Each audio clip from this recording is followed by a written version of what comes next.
The Red Room was a Russian facility that groomed young girls into deadly assassins, and Natalia Romanova was perhaps the most deadly of these girls. For years, she trained, working her way up in society as a member of the KGB, and perhaps its most deadly member, only known as the Black Widow. Welcome to the 12th episode of Drunk Powerscaling, the show where I hungoverly powerscale my favorite characters. That was pathetic.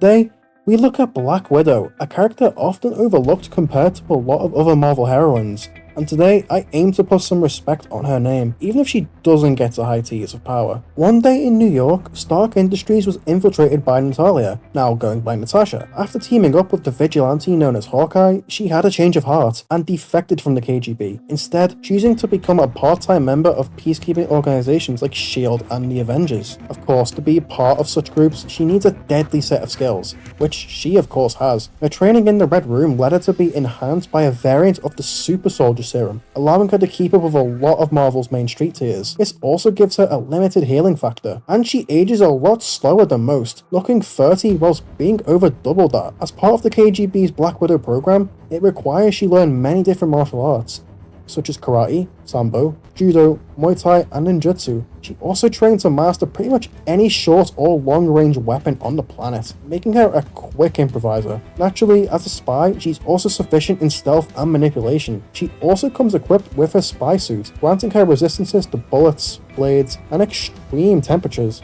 as well as allowing her to scale walls and cling to ceilings. She also has a white suit that makes her invisible to cameras, as well as goggles that allow her to see infrared and zoom in on targets. Of course, there's her iconic Widow's gauntlets that come with all sorts of tricks, such as the grapple hook that can ensnare or choke you. With Widow's bite, she can create static that reach up to 30,000 volts. These can also fire energy from afar. Her gauntlets can also produce a knockout drug that lasts for 24 hours, as well as tear gas. Probably her most deadly weapons are her explosives. She has bombs, grenades, flash bombs, smoke bombs, micro bombs, and adhesive bombs. If she wants to disable technology, she has her taser discs, and explosive discs equal to 4 pounds of TNT. Her primary melee option are her batons, that function as tasers too. Lastly, if she wishes to get the jump on her foe, she has a radio transmitter that can see where they're heading. Like the Arsenal for who's argued to be the weakest Avenger, but to become the deadliest woman on the planet, you'd have to have the feats to back it up, right? What makes you think you could sneak up on me? I'm a goddamn Avenger.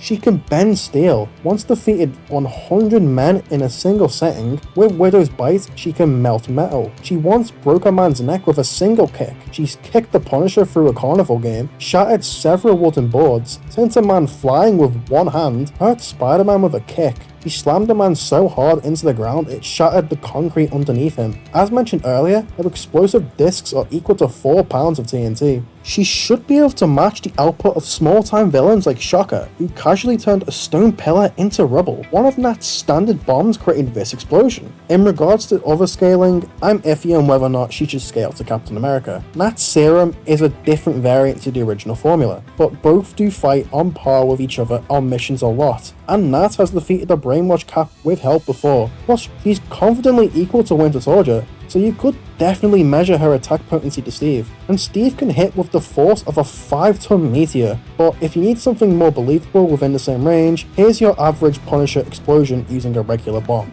since both him and Nat are more or less equals in that regard. So quite the impressive resume. This puts Nat at minimum large building level, but I'm more inclined to put her at city block level via Punisher scaling. Let's move on.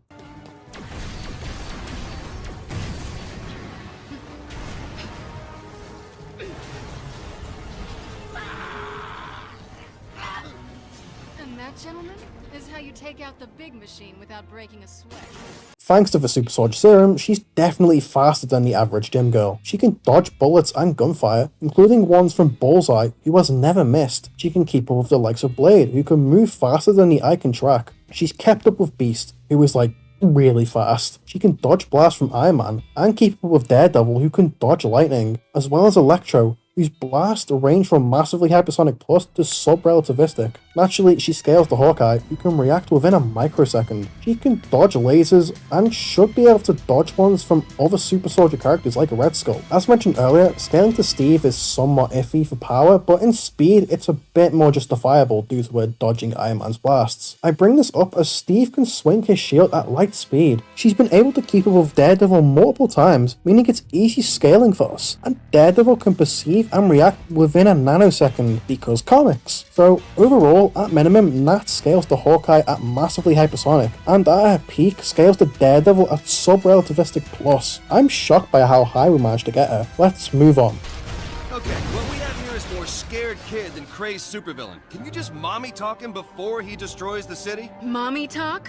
You did not just say that with me positioned to kick you in many painful places. Of course, if she were to help the Avengers take down threats, she's gotta be able to survive some scary shit. She survived falls from several stories before and landed on cars. She's tanked being hit in the gut by Daredevil using Cap's shield. She survived hits from Scorpion, who has defeated Peter before, as well as AIM robots that could do the same. Because she's not fully mentally stable, she survived open body surgery without anesthesia. She survived grenade explosions and helicopter explosions, and blasts from Doctor Doom, although she was knocked unconscious. For something more quantifiable, she should be able to survive her own explosive discs, as well as that blast from Shocker. If you buy her being able to take full hits from Steve, then she's definitely above your average human. And if you buy Steve scaling, then she should likely survive this explosion that he did. So this puts Nat's durability at a minimum of small building, and depending on if you buy Captain America scaling or not, that's town level for durability. But again, this is very debatable. So that was fun. Definitely the weakest character we've covered so far. But hey, by death battle of logic, she'd beat Virgil. No, really? Well, I hope you enjoyed. Stay safe, and as always, be excellent to each other.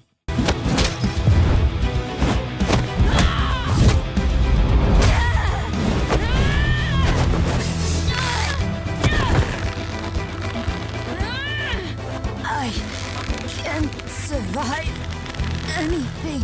Nice theory. Let's test it.